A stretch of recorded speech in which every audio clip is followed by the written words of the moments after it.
થોડા મરચાં સુધારી લઈશું, થોડા કેપ્સિકમ, સૂકી ડુંગળી, લીલી ડુંગળી, ટામેટાં અને થોડી કોથમીર સુધારી લઈશું. પાસ્તાને પહેલાં બોઇલ કરી લઈશું. પાસ્તા થઈ ગયા છે બોઇલ. હવે ચેક કરી લેવાના. ઓકે, પછી એને એક ડીશમાં કાઢી લેવાના.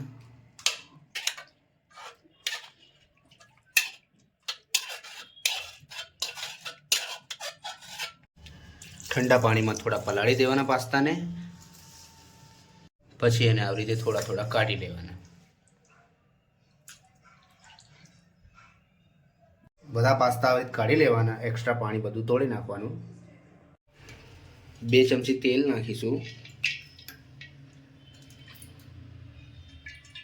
તેલ ગરમ થઈ જાય એટલે લસણની થોડી કલીઓ કાપીને અંદર નાખી દઈશું. મરચાં એડ કરીશું.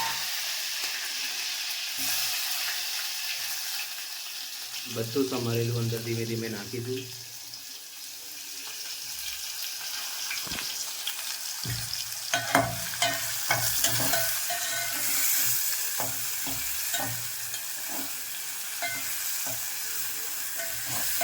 ચમચાથી ધીમે ધીમે એને ચલાવતા રહેશું.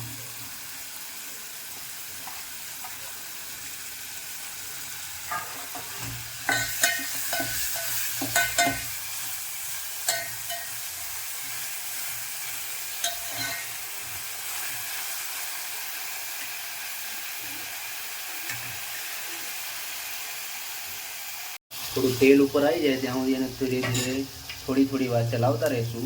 ત્યારબાદ એની અંદર આપણે સોસ નાખીશું.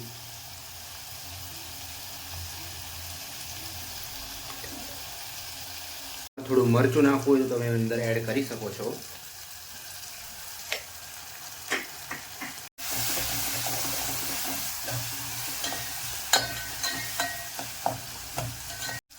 હવે આની અંદર આપણે પાસ્તા એડ કરીશું, બોઇલ કરેલા.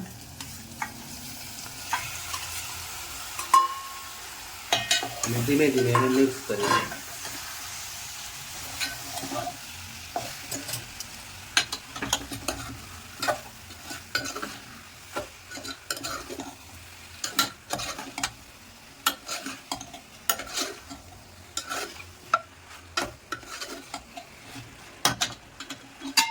પછી એની અંદર પાસ્તા મસાલો એડ કરીશું આપણે.